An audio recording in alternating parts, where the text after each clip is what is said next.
ఉత్తరం చూద్దామండి. కాకినాడ నుంచి సుధాంశు రాస్తున్నారు.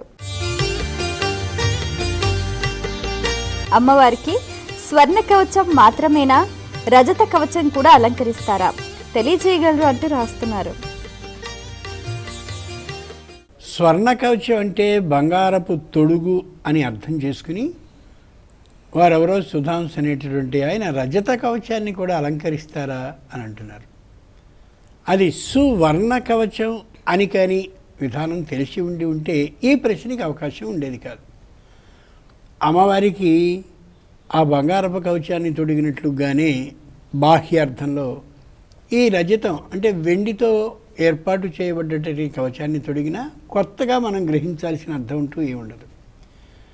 నిజమైనటువంటి కవచం ఏది అంటే, అమ్మా నీ నుదురు ఏదైతే ఉందో అది అష్టమీ చంద్ర విభ్రాజదలిక స్థల శోభిత, అష్టమి చంద్రులాగా ప్రకాశించే నీ నుదురుందే అది నా నుదుటిని రక్షించుగాక.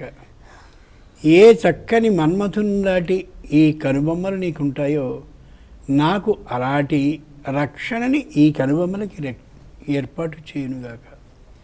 ఇటు అటు చేప పిల్లల్లా కదిలేటటువంటి ఏ కళ్ళైతే ఉంటాయో అవి నా అక్షి కంటికి వచ్చేటటువంటి వ్యాధులు రాకుండా తొలగించునుగాక అని శిరస్సు నుండి పాదాల వరకు ఉండే శరీర అవయవ భాగాలన్నిటినీ కూడా అమ్మవారి అవయవాలని అలా నమస్కరిస్తూ ఆమెని కళ్ళలో ఆ అవయవ సౌందర్యాన్ని తెలియజేసుకుంటూ నాకు ఈ భౌతిక శరీరాన్ని ధరించినటువంటి నాకు ఏ కష్టము లేకుండా నీ రక్షణ నిరంతరం నాకు లభించేలా చేయవలసిందని చెప్పేటటువంటిది ఏదో దాన్ని కవచము అంటారు.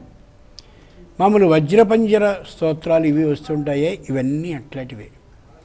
అలా ఉండేటటువంటి కవచాన్ని అమ్మవారికి ధరింపచేస్తూ మనం అలాంటి కవచాన్ని కానీ మనం ధరించినట్టయితే అంటే మంత్ర బీజ అక్షరాలతో ఉన్న కవచాన్ని ధరిస్తే ఏ విధమైనటువంటి శారీరక మానసిక విరోధాలు అంటే ఇబ్బందులు ఏమీ కలిగేటటువంటి అవకాశం ఉండదు. అమ్మవారి పేరు దుర్గాదేవి అని. దుర్గే స్మృత హరసి భీతిమశేష జంతో స్వస్థై స్మృత మతిమతీవ శుభం దదాసి సంసార దుఃఖ భయహారిణికా త్వదన్యా సర్వోపకారకరణాయ సదా ఆర్ద్రచిత్త. ఒక్కొక్క మాటని ఒక్కొక్క అలా ఏర్చి కూరుస్తూ ఈ శ్లోకాన్ని చాలా శ్రద్ధతో భక్తితో అందరికీ కష్టాలు తొలగాలనే ఆలోచనతో ఏర్పాటు చేశారు. దుర్గే ఓ దుర్గా స్మృత, కేవలం దుర్గా అని కానీ స్మరిస్తే చాలు. నీ దగ్గర దాకా వచ్చి నిన్ను దర్శించి తల్లి అని నమస్కరించాల్సిన అవసరం లేదు. స్మృత ఒక్కసారి దుర్గాని కానీ అలా స్మరించినట్లయితే అశేష జంతోహ భీతిం హరసి. జంతువు అంటే 4 కాళ్ళు వేసుకుని తిరిగేది కాదు. జనీ ప్రాదుర్భావే, పుట్టడం అనేటటువంటి పని కలిగిన ఎవరైనా సరే జంతువే. అంచేత 84 లక్షల జీవరాశుల్ని వేటిని నువ్వు సృష్టి చేశావో వాటిలో ఏ ప్రాణైనా సరే దుర్గే ఓ దుర్గా. దుర్గే అన్నది సంబోధన ప్రథమా విభక్తి అంటారు సంస్కృతంలో. ఓ దుర్గాదేవి అని కానీ అన్నట్టయితే అశేష జంతో భీతిం హరసి. భీతి అంటే పైన ఎవరినో చూసి వికృతాకారం చూసి భయపడేది కాదు, మానసికమైనటువంటి భయాన్ని క్షణంలో తొలగించేస్తావు.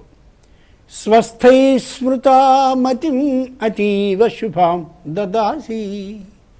నాకేం భయం లేదు, నేను మానసికంగా సుఖంగా ఉన్నాను అని అనుకున్న వాళ్ళు ఎవరైనా దుర్గే ఓ దుర్గా అని కానీ అన్నట్టయితే మతిం అతీవ శుభాం దదాసి. ఈ మంచి పని చేద్దామా, ఆ సహాయాన్ని చేద్దామా, 10 మందికి ఇదిగో అమ్మవారి వైశిష్ట్యాన్ని తెలియచేద్దామా, లేదా ఇలా చేద్దామా అలా చేద్దామా అని బుద్ధి యొక్క ఆ అధికమైనటువంటి తనాన్ని అంటే మంచి బుద్ధిలో ఇంకా కాస్త నైపుణ్యం ఉండేటటువంటి విధానాన్ని సద్బుద్ధిని మరింతగా ప్రసాదిస్తుంది ఈ అమ్మవారే. సంసార దుఃఖ భయహారిణి. అందరూ సంసారాల్లో ఉంటారు. సంసారంలో దుఃఖం అంటే తాత్కాలికంగా తొలగిపోయేటటువంటి బాధని దుఃఖం అంటారు. శోకం అంటే శాశ్వత కాలం ఇంకెప్పుడు పూడ్చుకోలేని దుఃఖాన్ని శోకం అంటారు. ఓ పుత్రిక పోయింది, పుత్రుడు పోయారు, ఆ పోయిన లోటుని ఎవ్వరూ తీర్చలేరు, దాన్ని శోకం అంటారు. అంచేతనే పుత్రశోకం. దుఃఖం అంటే తాత్కాలికంగా కలిగేటటువంటి బాధ. సంసార దుఃఖ, సంసారంలో ఏదో చిన్న బాధ వస్తుంది, అబో నరిచేస్తూ ఉంటారు. అటువంటి దుఃఖం. భయం, భయం అంటే మానసికంగా కలిగేది. సంసార దుఃఖ భయ హారిణి పూర్తిగా తొలగించేస్తుంది. ఏది? దుర్గే, దుర్గా అని కానీ అన్నట్టయితే. కా త్వదన్య, అలా భయాన్ని దుఃఖాన్ని తొలగించగలిగింది త్వత్ అన్యా కా. దేవకాంతల్లో కానీ దేవతల్లో కానీ ఇంకెవరున్నారమ్మా? త్వత్ అన్యా కా, నీకంటే వేరుగా ఎవరున్నారు? సర్వోపకారకరణాయ దయా ఆర్ద్రచిత్త. ఏది కావాలంటే అది, ఎంతగా మనం ఆరాధిస్తే ఆ ఆరాధించిన దానికి అనుగుణంగా అన్నీ ఇయ్యడానికి ఎప్పుడు నువ్వు ఎలా ఉంటావు?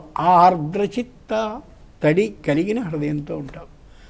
ఎప్పుడు వీడు ప్రార్థిస్తాడా, ఎప్పుడు ఆమె ప్రార్థిస్తుందా అని ఎదురు చూస్తూ వెంటనే వాడిని ఏదో రక్షించాలని ఆలోచిస్తుంటావు. తప్పు ఏదైనా సంసారంలో దుఃఖం కానీ భయం కానీ కలిగితే నాకు, నేను నిన్ను ఆరాధించకపోవడం వల్ల కలిగిందే తప్ప, ఆరాధిస్తే నువ్వు ఎప్పుడూ మాత్రం కరుణించకుండా నన్ను రక్షించకుండా ఉండలేదు. నేనే బుద్ధిమాలిన వాడినై ఆరాధించవలసినంతగా దుర్గాని నిన్నెప్పుడు అనలేదమ్మా అని. ఎంత గొప్ప శ్లోకమో ఇది. కాశీలోకి వెళ్ళి కానీ చూస్తే వారణాసిలో దుర్గాదేవి ఆలయం దగ్గర అమ్మవారిని ఇలా దర్శించడానికి వెళ్ళినప్పుడు ఎడమ వైపున అక్కడ స్తంభం మీద చక్కగా వ్రాయబడి ఉంటుంది ఈ శ్లోకం. 5 భాషల్లో దానికి అనువాదం కూడా ఉంటుంది అక్కడ. అంటే అంత ముఖ్యమైన శ్లోకం అని తెలియచేయడానికి.